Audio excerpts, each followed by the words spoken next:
In other news, President Trump continues to deliver on his promise to restore law and order to our nation's capital. Since President Trump's intervention, there have been more than 1,283 arrests right here in the District of Columbia. Total crime in D.C. is down 19%, and violent crime is down 30%. Carjackings in the district are down 67%. Homicides are down 57%. Robberies are down 40%. Motor vehicle thefts are down 32%. And assaults with dangerous weapons are down 23%. And property crime is down 18%. These numbers prove the president's bold actions to make D.C. safe and beautiful again are working, just like he said they would. And that's why on Monday, the president took additional action to sign an executive order taking steps to ensure that cashless bail in Washington, D.C. is eliminated. For too long, D.C.'s reckless cashless bail policies have allowed dangerous criminals to be quickly released, which endangers everyone who lives in and visits our wonderful capital. No cash bail has also foolishly forced law enforcement to repeatedly arrest the same offenders over and over again, only for them to be released back into our nation's capital. This is the definition of insanity, and the president is seeking to end it.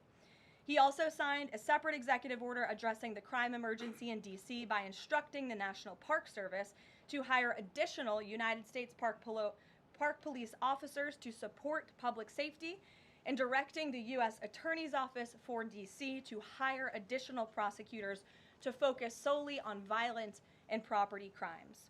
So while liberal Democrats across the country continue to double down on their failed soft on crime approach, the American people, including local D.C. leadership, business owners, and residents, are rallying behind President Trump's crime crackdown. According to new polling, 81% of Americans say crime is a major problem in large cities across the country. And a clear majority of Americans believe the president's actions are justified and necessary to reduce crime in these cities.